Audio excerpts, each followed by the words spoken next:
So hello guys, what's up. I hope you are doing well.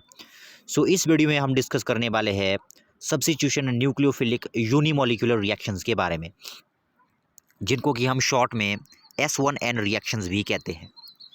सो इससे जो previous video था उसमें हम न्यूक्लियोफिलिक सब्स्टिट्यूशन रिएक्शंस के बारे में जान चुके हैं। तो वहाँ पर हमने देखा था कि जो न्यूक्लियोफिलिक सब्स्टिट्यूशन रिएक्शंस हमारे पास होती है वो दो टाइप की होती है। फर्स्ट वन हमारे पास होती है S1N रिएक्शंस और दूसरी हमारे पास होती है S2N रिएक्शंस। अब जो फर्स्ट वाली जो टर्म हमारे पास है, इसमें S स्टैंड करता है सब्स्टिट्यूशन के लिए, N मीन्स न्यूक्लियोफिलिक, यहाँ पर भी S means substitution, N means nucleophilic.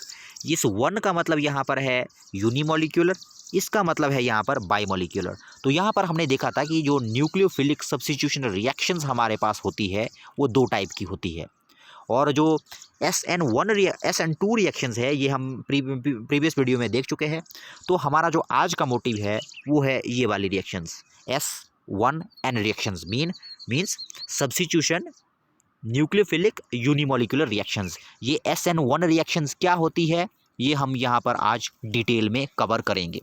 So let's start. इससे पहले कि हम S1N रिएक्शंस पर आ जाएं, हमको पता है कि ये जो है न्यूक्लियोफिलिक सब्स्टिट्यूशन रिएक्शंस का ही एक टाइप है। तो इससे पहले कि हम SN1 रिएक्शन पर आए, मैं थोड़ा सा आपको न्यूक्लियोफिलिक सब्स्टिट्यूशन रिएक्शन के बारे में फिर से थोड़ा सा रिवाइज करवा दूं। तो न्यूक्लियोफिलिक सब्स्टिट्यूशन रिएक्शंस में होता क्या है, न्यूक्लियोफिलिक सब्स्टिट्यूशन रिएक्शन में होता क्या था, न्यूक्लियोफिलिक सब्स्टिट्यूशन रिएक्शंस में एक मॉलिक्यूल के अंदर से, एक हेलो एल्केन के अंदर से न्यूक्लियोफाइल लीविंग ग्रुप को हटा देता था और उसको उसकी जगह पर न्यूक्लियोफाइल खुद अपने आप को एस्टेब्लिश कर देता था उस जगह पर। ठीक है, जैसे यहाँ पर मान लो ये हेलो एल्केन का मॉलिक्यूल है, तो यहाँ पर था CH3। ठीक है, C और X। अब आपको पता है कि X की इलेक्ट्रोनेगेटिविटी X C से बहुत ज़्यादा होती है, क्योंकि यहाँ पर C और X के इस बॉन्ड में पोलैरिटी बहुत ज़्यादा है X की इलेक्ट्रोनेगेटिविटी की वजह से, इसलिए X के ऊपर आ जाता है पार्शियली नेगेटिव चार्ज और इसके ऊपर आ जाता है पार्शियली पॉजिटिव चार्ज कार्बन के ऊपर। ठीक है, और इसका फ़ायदा कौन उठाता था, न्यूक्लियोफाइल इसका फ़ायदा उठाता है, क्योंकि इसके पास इलेक्ट्रॉन एक्सेस में है। ठीक है, और ये न्यूक्लियोफाइल अटैक कर देता था इस कार्बन के ऊपर। जैसे ही ये न्यूक्लियोफाइल इसके ऊपर अटैक करता था तो क्या होता था, ये जो इस न्यूक्लियोफाइल में के पास जो एक्सेस में इलेक्ट्रॉन थे वो इस कार्बन को दे देता था, क्योंकि कार्बन के पास पार्शियली पॉजिटिव चार्ज है, इसलिए ये जल्दी से एक्सेप्ट कर लेता है। ठीक है, जैसे ही ये न्यूक्लियोफाइल से इलेक्ट्रॉन एक्सेप्ट करता है ये वाला कार्बन, अब आपको पता है कि कार्बन जो है ओनली 4 बॉन्ड बना सकता है। जैसे ही ये न्यूक्लियोफाइल के इलेक्ट्रॉन एक्सेप्ट करके न्यूक्लियोफाइल के साथ बॉन्ड बनाता है ये वाला कार्बन, तो ये वाला जो बॉन्ड था, इसके सारे इलेक्ट्रॉन जो है एक्स के पास चले जाते थे, और इस तरह से एक्स क्या हो जाता था, इस तरह से था हमारे पास CH3X। अगर उसके ऊपर जो है न्यूक्लियोफाइल अटैक कर देता था, इस तरह से अटैक कर देता था, और वहाँ पर इस X को हटाकर ये न्यूक्लियोफाइल खुद को यहाँ पर एग्जिस्ट कर लेता था। ठीक है, और हमारे पास निकल के जाता था, हमारे पास हैलाइड आयन बाहर चला जाता था। ठीक है, तो ऐसी रिएक्शंस को हम कहते थे न्यूक्लियोफिलिक सब्स्टिट्यूशन रिएक्शन, मींस जिनमें एक न्यूक्लियोफाइल एक मॉलिक्यूल के अंदर अटैक करके उसके लीविंग ग्रुप को वहाँ से हटा देता था और खुद को वहाँ पर एस्टेब्लिश करता था। ओके, तो ये थी हमारी न्यूक्लियोफिलिक सब्स्टिट्यूशन रिएक्शन। और जो ये न्यूक्लियोफिलिक सब्स्टिट्यूशन रिएक्शन है, मींस लिविंग ग्रुप को न्यूक्लियोफाइल को दो तरीके से हटा सकता है। मींस जो ये न्यूक्लियोफिलिक सब्स्टिट्यूशन रिएक्शंस है ये हमें दो टाइप से मिल सकती है। ये न्यूक्लियोफाइल इस हैलाइड के आयन को, इस हैलोजन के एटम, अभी तो ये एटम है, ठीक है, ये न्यूक्लियोफाइल जो है इस हैलोजन के एटम को दो टाइप से यहाँ से रिमूव कर सकता है। दो अलग अलग तरीके हैं। ठीक है, हालांकि प्रोडक्ट लास्ट में सेम बनेगा, ठीक है, लेकिन इसके तरीके दो है। ठीक है, दो तरह से ये न्यूक्लियोफाइल जो है इस एक्स को यहाँ से रिमूव कर सकता है। ठीक है, तो जो पहला तरीका था, मतलब ये जो न्यूक्लियोफिलिक सब्स्टिट्यूशन रिएक्शन है ये दो टाइप की होती है, SN1 और SN2 रिएक्शन, या S1N या S2N रिएक्शंस। ठीक है, तो जो S2N रिएक्शन है वो हम कल वाले वीडियो में डिस्कस कर चुके हैं। ठीक है, तो यहाँ पर हमारा जो मेन मोटिव है वो हमारा है S1N रिएक्शन। ठीक है, तो मैंने ये पूरा बता दिया आपको कि न्यूक्लियोफिलिक सब्स्टिट्यूशन रिएक्शन होती क्या है, और जो ये S1N है ये जो है न्यूक्लियोफिलिक सब्स्टिट्यूशन रिएक्शन का ही एक टाइप है। ठीक है, तो अब इसको यहाँ पर हम डिटेल में कवर करेंगे। ठीक है, सो लेट्स स्टार्ट। तो आपको ये पता लग गया कि S1N में S किसके लिए स्टैंड करेगा, सब्स्टिट्यूशन, N किसके लिए स्टैंड करेगा, न्यूक्लियोफिलिक, 1 किसके लिए स्टैंड कर रहा है, unimolecular. Okay, so let's start. तो न्यूक्लियोफिलिक सबसे, तो जो ये न्यूक्लियोफिलिक सब्स्टिट्यूशन यूनिमोलिकुलर रिएक्शन या सब्स्टिट्यूशन न्यूक्लियोफिलिक यूनिमोलिकुलर रिएक्शन या S1N रिएक्शन, ये बेसिकली होती क्या है, ठीक है। सबसे पहला पॉइंट तो हम यही हमको जानना है कि ये जो S1N रिएक्शन है ये न्यूक्लियोफिलिक सब्स्टिट्यूशन रिएक्शन का एक टाइप है, ठीक है। अब दूसरा जो मेन पॉइंट इसमें आता है, ये देखिए, these reaction involve, first point देखिए, these reaction involve first order kinetics. ये वाली जो रिएक्शन है फर्स्ट ऑर्डर काइनेटिक्स को फॉलो करती है। That is the rate of the reaction depends only upon the concentration of only one reactant. इसका क्या मतलब हुआ, यहाँ पर मैं आपको समझाता हूँ। अब आपको पता है, आप प्रीवियस क्लास में भी पढ़ चुके हो और थर्ड यूनिट में पढ़ चुके हो, ठीक है। जो रिएक्शन का रेट होता है, रिएक्शन का जो रेट होता है वो डायरेक्टली प्रोपोर्शनल टू होता है रिएक्टेंट के एक्टिव मास के ऊपर, ठीक है। मतलब रिएक्शन का रेट कितना होगा, रिएक्शन की स्पीड कितनी होगी, वो किसके ऊपर डिपेंड करती है, वो डिपेंड करती है हमारा जो रिएक्टेंट दिए होंगे उनके एक्टिव मास के ऊपर, उनके प्रोडक्ट के एक्टिव मास के ऊपर। जैसे अगर किसी रिएक्शन में ए और बी पार्टिसिपेट कर रहे हैं, ठीक है, ए और बी का अगर हमारे पास मिक्सचर है तो उनमें रिएक्शन कितनी स्पीड से होगी वो डिपेंड करेगा कि इन दोनों के एक्टिव मास का प्रोडक्ट कितना है, ठीक है।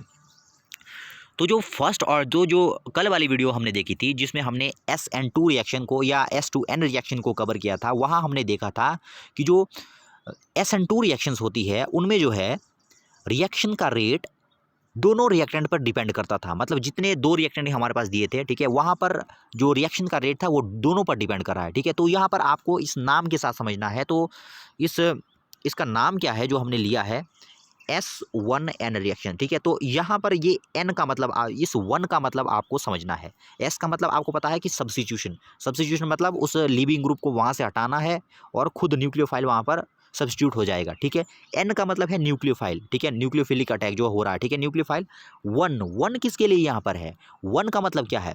सो गाइस, कुछ हमारे पास रिएक्शंस ऐसी होती है जिनमें जो है रिएक्शन का रेट दोनों रिएक्टेंट पर डिपेंड करता है, जबकि कुछ रिएक्शन हमारे पास ऐसी होती है जिनमें रिएक्शन का रेट ओनली वन रिएक्टेंट के ऊपर डिपेंड करता है, ठीक है। तो वो वाली रिएक्शन, ध्यान से सुनिएगा, वो वाली रिएक्शन जिसमें रिएक्शन का रेट ओनली वन रिएक्टेंट पर डिपेंड करता है उनको हम कहते हैं SN1 या S1N रिएक्शंस, ठीक है। उनको हम क्या कहते हैं, S1N रिएक्शंस। फॉर एग्जाम्पल मान लीजिए ये हमारे पास एक रिएक्शन है, ठीक है, ये हमारे पास एक रिएक्शन थी, ए और बी हमारे पास रिएक्टेंट थे, ठीक है। तो मान लीजिए अगर उस रिएक्शन में ओनली ए की कॉन्सेंट्रेशन की वजह से रिएक्शन की स्पीड घट या बढ़ रही है तो हम कहेंगे कि वो जो है S1N रिएक्शन है। मींस S1 रिएक्शन क्या होगी, S1N रिएक्शन वो वाली रिएक्शन होगी जिनमें रिएक्शन का रेट ओनली वन रिएक्टेंट के ऊपर डिपेंड करेगा। जैसे यहाँ पर रिएक्टेंट बी दिया है, ठीक है, रिएक्टेंट बी की कॉन्सेंट्रेशन को आप बढ़ाए या घटाए, इसका जो है अगर रिएक्शन की स्पीड पर कोई इम्पैक्ट ना पड़े तो हम कहेंगे कि वो रिएक्शन कैसी है, SN1 या S1N reaction. Means S1N reaction वो वाली रिएक्शन है जिनमें रिएक्शन का रेट ओनली वन रिएक्टेंट के ऊपर डिपेंड कर रहा है। क्योंकि यहाँ पर रिएक्शन का रेट ओनली वन रिएक्टेंट के ऊपर डिपेंड कर रहा है, ठीक है, इसलिए यहाँ पर लगा है 1, क्योंकि एक पर डिपेंड कर रहा है, रिएक्शन का रेट एक रिएक्टेंट के ऊपर डिपेंड कर रहा है, तो इसलिए यहाँ लगा है 1, ठीक है। तो ये क्लियर हो गया ये वाला पॉइंट आपको। सेकंड पॉइंट क्या कहता है, it is completed in 2 steps. ये वाली जो रिएक्शन है, जो S1N वाली हमारे पास रिएक्शन है, ये जो है हमारी 2 स्टेप्स में कंप्लीट होती है। ये 2 स्टेप्स में कैसे कंप्लीट होती है ये अभी हम नीचे देखेंगे जब हम इसका मैकेनिज्म करेंगे, ठीक है। ये पॉइंट बस आपको याद रखना है कि ये जो 2 स्टेप्स में कंप्लीट होती है हमारे पास, ठीक है। थर्ड हमारे पास क्या है, थर्ड पॉइंट हमारे पास क्या है, SN1 reaction involve formation of carbocation. जो ये SN1 रिएक्शन है या S1N रिएक्शन है, इसके अंदर हमें जो है कार्बोकैटायन मिलता है, ठीक है। मतलब इसकी प्रोसेस के दौरान कार्बोकैटायन बनता है। ये कैसे बनता है ये भी हम नीचे मैकेनिज्म में देखेंगे। मैकेनिज्म से आपको सारे के सारे पॉइंट जो है ये क्लियर हो जाएंगे, अभी बस आपको ये याद रखने हैं, ठीक है। अब हम आते हैं नीचे मैकेनिज्म के ऊपर, ठीक है। अब यहाँ पर देखते हैं मैकेनिज्म, हम यहाँ पर तो मैकेनिज्म में स्टेप 1 क्या करेंगे। मान लीजिए हमारे पास कोई भी रिएक्टेंट दिया है, ठीक है, पहले आप ये कर लो। मान लीजिए हमारे पास कोई रिएक्टेंट दिया है इस तरह से CH3 CH3 इस तरह से, ये हमारे पास एल्काइल हैलाइड है, इसके ऊपर मान लीजिए न्यूक्लियोफाइल ने अटैक किया, ठीक है, इसके ऊपर न्यूक्लियोफाइल ने अटैक किया, ठीक है। तो SN1 रिएक्शन क्या होती है, तो हमारे पास प्रोडक्ट क्या बनेगा, हमारे पास प्रोडक्ट क्या बनेगा, CH3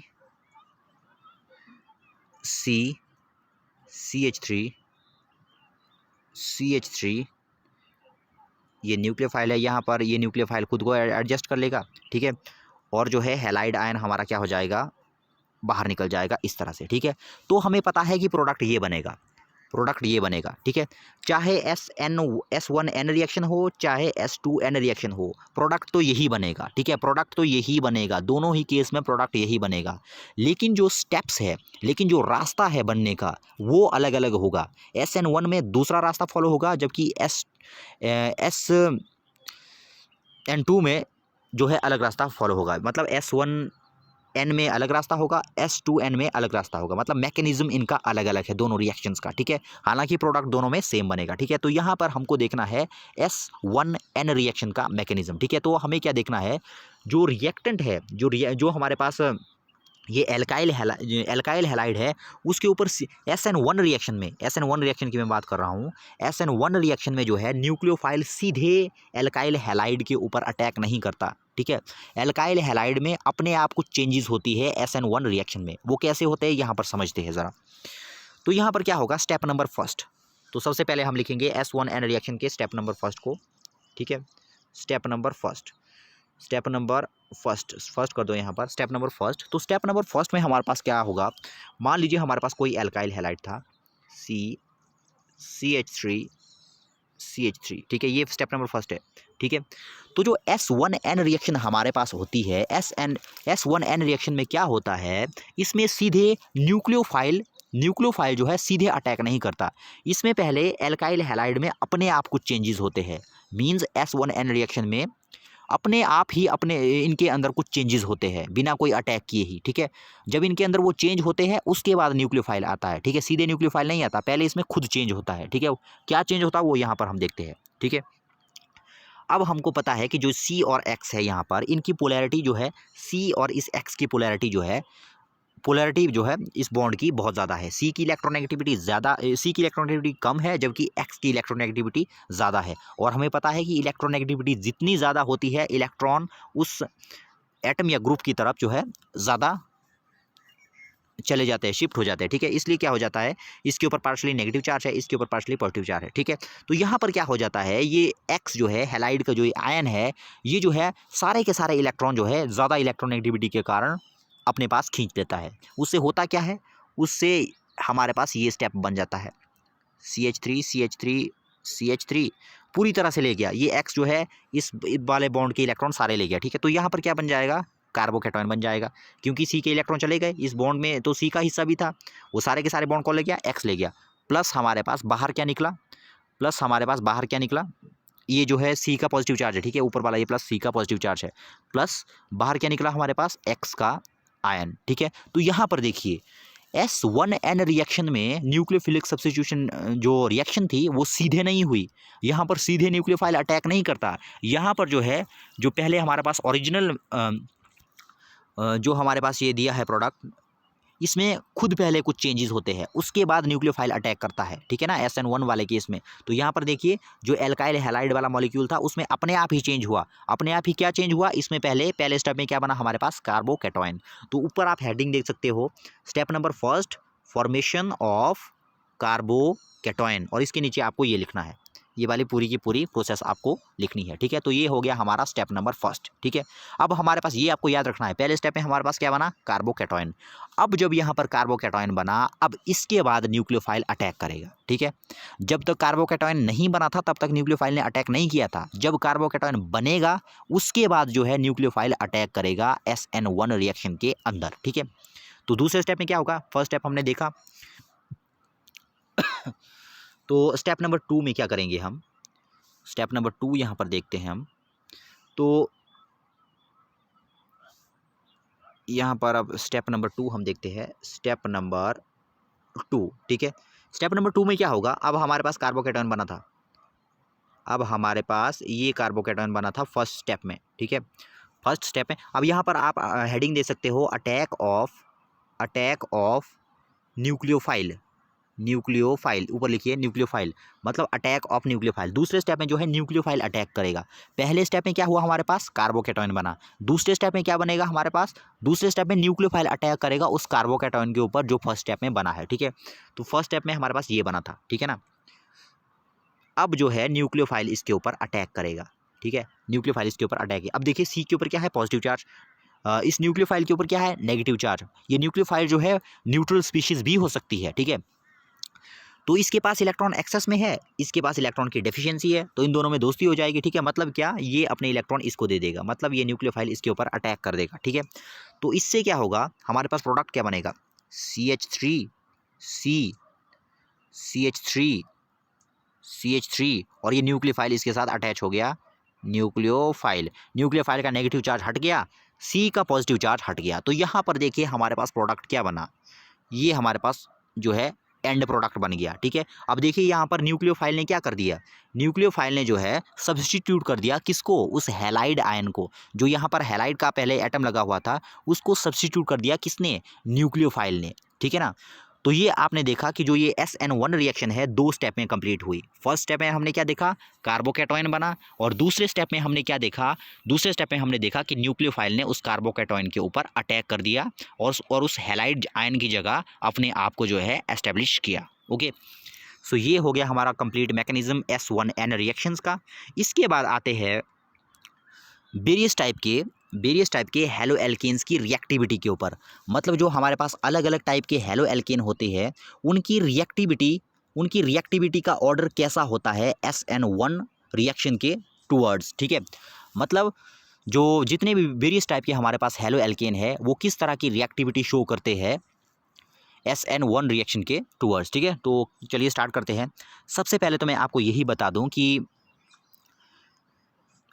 प्राइमरी हेलो एल्केन क्या होते हैं, सेकेंडरी हेलो एल्केन क्या होते हैं, और टर्शियरी हेलो एल्केन्स क्या होते हैं, उसके बाद आपको बेटर अंडरस्टैंडिंग होगी। सो एक बात मैं और आपको बता दूं, ये वाला जो ऑर्डर है यहाँ पर, ये वाला जो ऑर्डर है मतलब हेलो एल्केन्स के टूवर्ड SN1, मतलब SN1 रिएक्शन की ये जो हेलो एल्केन्स का ऑर्डर है, ये जो हेलो एल्केन्स का ऑर्डर है SN1 रिएक्शन के लिए भी और SN2 रिएक्शन के लिए भी, ये बहुत ही इंपॉर्टेंट है। यहाँ से जो है क्लास 12 में क्वेश्चन ज़रूर पड़ता है इस ऑर्डर से, ये वाला भी, S1N वाला भी और S2N वाला भी। मतलब हेलो एल्केन्स की रिएक्टिविटी टुवर्ड S1N रिएक्शन और हेलो एल्केन्स की रिएक्टिविटी टुवर्ड S2N रिएक्शन। तो यहाँ पर ये वाला हम नहीं देखेंगे क्योंकि ये हम कल कर चुके हैं। तो यहाँ पर हम सिर्फ और सिर्फ देखेंगे S1N रिएक्शन के टुवर्ड जो है हेलो एल्केन्स की रिएक्टिविटी। मतलब S1N रिएक्शन ज़्यादा कौन शो करते हैं, प्राइमरी वाले शो करते हैं, सेकेंडरी वाले शो करते हैं, या टर्शियरी वाले हेलो एल्केन्स ज़्यादा रिएक्टिविटी शो करते हैं S1N रिएक्शन के टूवर्ड्स। ठीक है, तो चलिए स्टार्ट करते हैं। सबसे पहले हम ये जानते हैं कि प्राइमरी हेलो एल्केन किनको कहते हैं, सेकेंडरी किनको कहते हैं और टर्शियरी किनको कहते हैं। ठीक है, तो यहाँ पर आप देखिए क्या है, CH3X। अब एक बात आपको याद रखनी है कि वो वाला कार्बन जो हैलाइड आयन के साथ जुड़ा होगा, वो जो हैलोजन के एटम के साथ जुड़ा होगा, वो हमारा होगा अल्फा कार्बन। यहाँ देखिए अल्फा कार्बन कौन सा है, अल्फा कार्बन ये वाला है क्योंकि ये जो है X के साथ जुड़ा हुआ है। ठीक है, ये अल्फा कार्बन X के साथ जुड़ा हुआ है।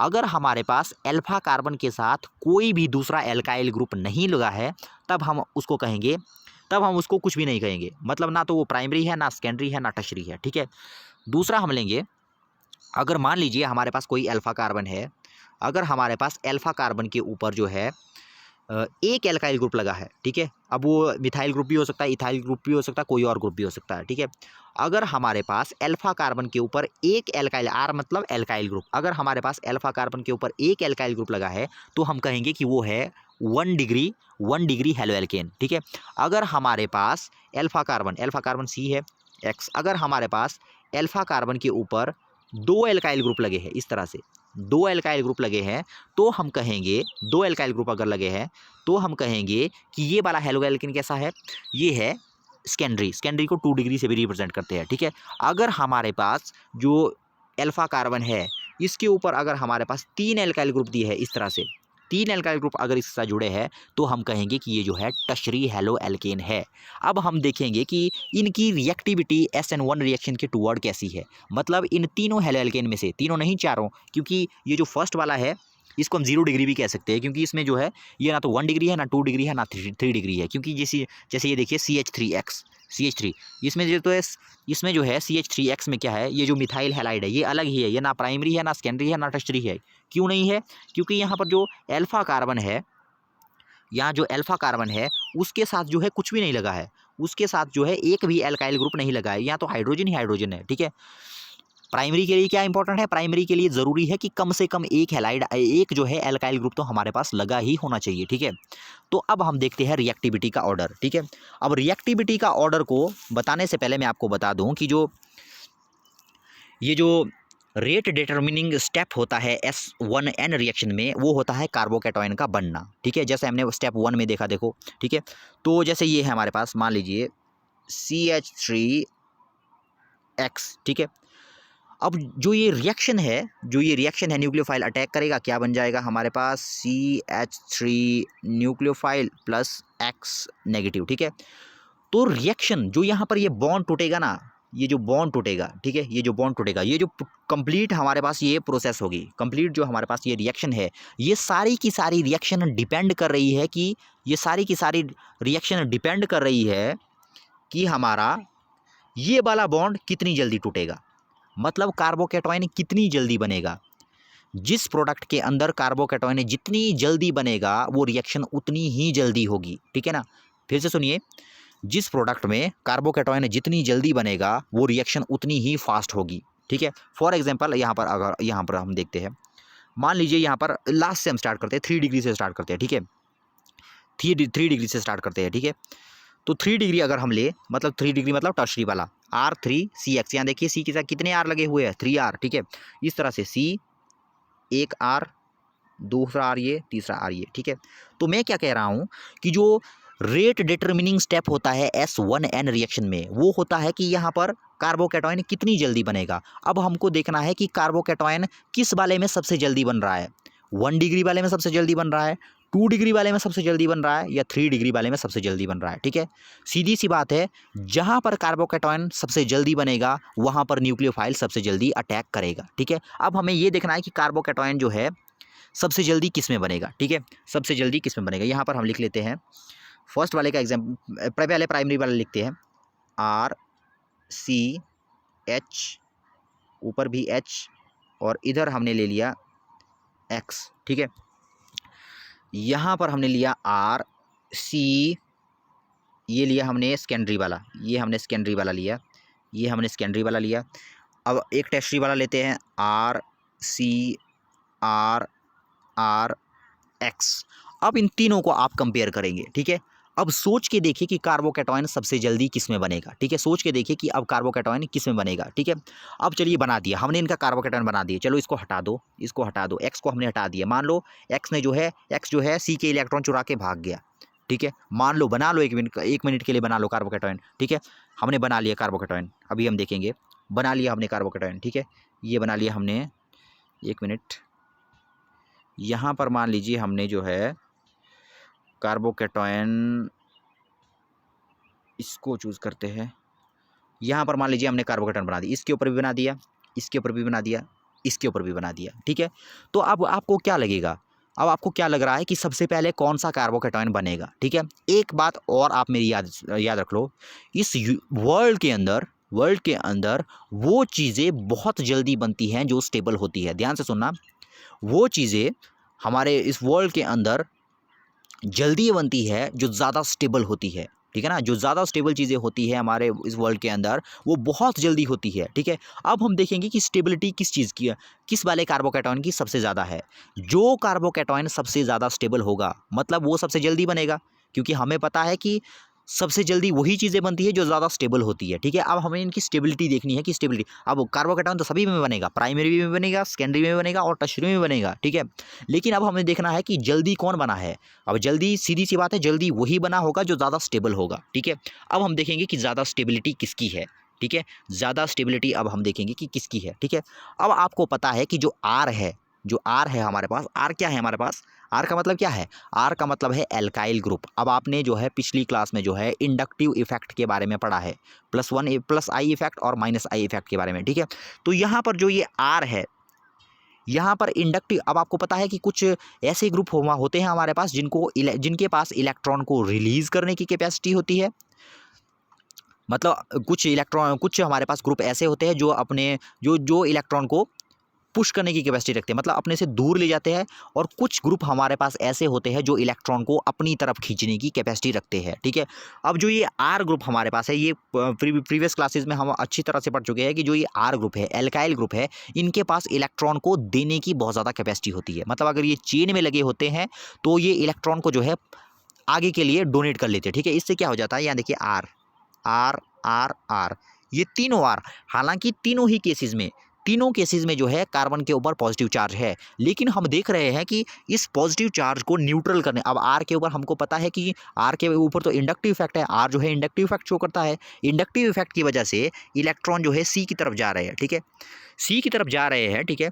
तो ये क्या कर रहे हैं, जैसे ये तीनों के तीनों आर ग्रुप जो है, इस वाले केस में 3 डिग्री की बात कर रहा हूँ मैं, ठीक है, जैसे ही तीनों के तीनों ये आर ग्रुप जो है अपने इलेक्ट्रॉन को सी की तरफ भेज रहे हैं, इससे हो क्या रहा है, सी के ऊपर का जो ये पॉजिटिव चार्ज है ये थोड़ा न्यूट्रल हो रहा है, मतलब कम कम हो रहा है, ठीक है ना।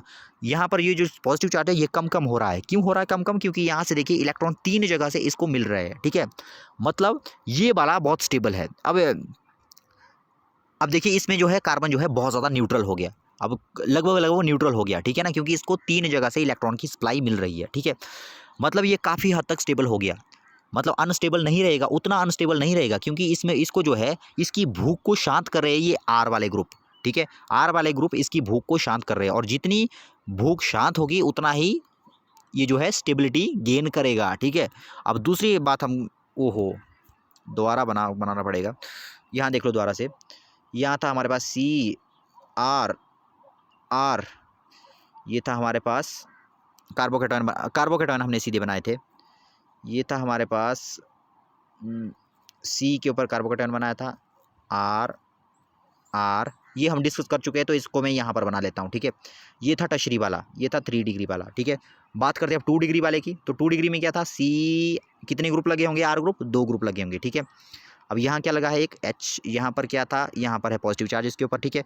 अब तीसरा शो करते हैं आर सी आर, नहीं इसमें एक शो करना था, इसमें सिर्फ एक शो करेंगे क्योंकि ये प्राइमरी वाला है, ठीक है, प्राइमरी वाला बच गया। तो यहाँ पर हमने लगाया था एच, यहाँ भी एच और यहाँ पर पॉजिटिव, ठीक है। अब ये वाला हमने देख लिया 3 डिग्री वाला, ये वाला है 2 डिग्री वाला, और ये है हमारा 1 डिग्री वाला, ठीक है। तो इसमें क्या देखा हमने, टर्शरी वाले में हमने क्या देखा, इस वाले में हमने क्या देखा, फर्स्ट वाले केस में हमने ये देखा कि जो सी के ऊपर सी के ऊपर जो पॉजिटिव चार्ज है वो 3 जगह से न्यूट्रल हो रहा है, इसकी भूख शांत हो रही है, ठीक है। इसलिए ये कार्बोकेटायन कैसा होगा, स्टेबल कार्बोकेटायन होगा, ठीक है। अब दूसरे वाले की अगर हम बात करें, 2 डिग्री वाले की अगर बात करें, तो यहाँ पर देखिए सी के ऊपर पॉजिटिव चार्ज है। अब यहाँ पर भी 2 ग्रुप हमारे पास लगे हुए हैं, 2 आर ग्रुप हमारे पास लगे हुए हैं। अब आपको पता है कि आर के पास क्या होता है, इंडक्टिव इफेक्ट, इंडक्टिव इफेक्ट की वजह से ये अपने इलेक्ट्रॉन को जो है सी की तरफ को पुश करवाते हैं, ठीक है ना। अब क्या होगा, अब सी के ऊपर देखिए क्या लिखा है, सी के ऊपर क्या लगा है, पॉजिटिव चार्ज है, ठीक है। अब इस पॉजिटिव चार्ज को थोड़ा बहुत न्यूट्रल कर रहे हैं ये आर वाले ग्रुप, ठीक है। अब आप अगर फर्स्ट वाले इस टर्शरी वाले को अगर सेकेंडरी वाले से अगर आप कंपेयर करो, तो आप क्या देखते हो, सेकेंड जो ये 3 डिग्री वाला ज़्यादा स्टेबल है या 2 डिग्री वाला ज़्यादा स्टेबल है, तो हम देखते हैं कि 3 डिग्री वाला ज़्यादा स्टेबल है, क्योंकि यहाँ पर जो पॉजिटिव चार्ज है, यहाँ जो सी की जो भूख है ना, उसको 3 ग्रुप जो है शांत कर रहे हैं, ये ज़्यादा स्टेबल हो गया, ठीक है। जबकि दूसरे इसमें क्या हो रहा है हमारे पास, सेकेंडरी वाले में हमारे पास क्या हो रहा है, सेकेंडरी वाले में सिर्फ 2 जगह से भूख शांत हो रही है, 2 जगह से इलेक्ट्रॉन की पूर्ति हो रही है, ठीक है। मतलब 2 वाला जो ये 2 डिग्री वाला, मतलब सेकेंडरी वाला उतना स्टेबल नहीं होगा जितना कि फर्स्ट वाला है, ठीक है। अगर हम लास्ट वाले की बात करें, प्राइमरी वाले की, ये देखिए 2 एच ग्रुप लगे हैं, इसके साथ 2 एच लगे हैं और एक आर लगा है, तो यहाँ पर सी के ऊपर पॉजिटिव चार्ज है, ठीक है। इसको काफ़ी भूख लगी है, इलेक्ट्रॉन की भूख लगी है इसे, ठीक है। तो इसकी भूख को कितने आर ग्रुप शांत कर रहे हैं, सिर्फ एक ही ग्रुप लगा हुआ है, ठीक है। मतलब सी जो है भूखा का भूखा ही रहेगा, सिर्फ एक जगह से इसको इलेक्ट्रॉन मिल रहे हैं, ठीक है ना, एक जगह से इसको इलेक्ट्रॉन आ रहे हैं, ठीक है। तो आप क्या देखते हो, अब एक केस और बच गया हमारे पास, जो ये फर्स्ट केस दिया देखो CH3X वाला, ये वाला, ये जो हमारे पास दिया है CH3X वाला, ये ना तो प्राइमरी है, ना सेकेंडरी है, ना टर्शरी है, इसको भी यहाँ पर ले लेते हैं। सी के साथ अगर 3 H लगे हैं, मान लो इसका भी कार्बोकेटायन अगर बन गया, तो यहाँ पर अगर हम देखें तो इसके साथ तो एक भी अल्काइल ग्रुप नहीं लगा है, इस केस में तो एक भी अल्काइल ग्रुप नहीं लगा है। इसको हम कहते हैं मिथाइल, जो मिथाइल हैलाइड है ये, वैसे एल्काइल है, वो कर लो इसको, मिथाइल हैलाइड कर दो इसको, ठीक है। तो इसमें क्या है, इसमें तो एक भी अल्काइल ग्रुप नहीं लगा है, तो इसमें क्या होगा, ये तो भाई बिल्कुल ही स्टेबल नहीं होगा, ठीक है, बिल्कुल ही ये स्टेबल नहीं होगा, क्योंकि सी तो बहुत भूखा है यहाँ पर, सी भूख से तड़प रहा है यहाँ पर, बिल्कुल स्टेबिलिटी नहीं है, ठीक है। और हमको पता है कि वो वाली चीज़ सबसे जल्दी बनती है जो ज़्यादा स्टेबल होती है। अब इन चारों में से आप वो करो, वो करके इनको कंपेयर करके देखो, टर्शरी वाले को सेकेंडरी वाले के साथ, और सेकेंडरी वाले को प्राइमरी वाले के साथ, और प्राइमरी वाले को मिथाइल हैलाइड के साथ। अब इन चारों में से आपको क्या लगता है कि सबसे ज़्यादा स्टेबल कार्बोकेटायन कौन सा है? तो सिंपल सी बात है कि सबसे ज़्यादा स्टेबल हमारे पास है 3 डिग्री, क्योंकि यहाँ पर हमको जो है 3 डिग्री मीन्स टर्शरी, क्योंकि यहाँ पर 3 एल्काइल ग्रुप लगे हैं, 3 जगह से भूख शांत हो रही है, ठीक है। यहाँ पर क्या है, दो एल्काइल ग्रुप लगे हैं, मतलब 2 जगह से भूख शांत हो रही है, मतलब उतनी शांत नहीं होगी, मतलब ये थोड़ा अनस्टेबल होगा, ठीक है। तीसरे वाले में, प्राइमरी वाले में क्या है, सिर्फ एक जगह से भूख शांत हो रही है, मतलब कार्बन के ऊपर जो पॉजिटिव चार्ज है वो कम नहीं होगा, वो बहुत कम पहले वाले की अगर कंपेयर करें, ठीक है। अगर लास्ट वाला क्या है, मिथाइल हैलाइड वाले में, इसमें तो एक भी अल्काइल ग्रुप नहीं लगा है, मतलब कार्बोकेटायन जो है बिल्कुल अनस्टेबल है, और हमको पता है कि अनस्टेबल चीज़ें जो है बहुत ही मुश्किल से बनती है, ठीक है। तो मैंने आपको क्या कहा कि जिस रिएक्शन में और हमको पता है कि जो S1N रिएक्शन है उसमें रिएक्शन का रेट डिपेंड करता है कि कार्बोकेटायन किसमें सबसे जल्दी बनता है। तो हमने क्या देखा कि कार्बोकेटायन जो है सबसे जल्दी किसमें बनेगा, सबसे ज़्यादा स्टेबल कार्बोकेटायन किसमें बना था, सबसे ज़्यादा स्टेबल कार्बोकेटायन बना था टर्शरी वाले में, बना था या नहीं, ठीक है।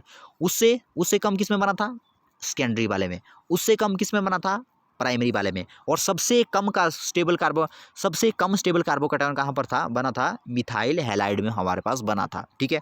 तो ये वाला जो सीक्वेंस है, मतलब हेलो एल्केन्स का SN1 रिएक्शन के टुवर्ड्स जो सीक्वेंस है वो आपको बिल्कुल जो है बाय हार्ट याद होना चाहिए, S1N का भी होना चाहिए और S2N का भी होना चाहिए, ठीक है ना। सो जो नेक्स्ट वीडियो आएगा हमारे पास, उसमें हम डिस्कस करेंगे S1N और SN2 रिएक्शन के बीच में difference. So I hope you enjoyed the video. मिलते हैं नेक्स्ट वीडियो में, तब तक के लिए थैंक यू।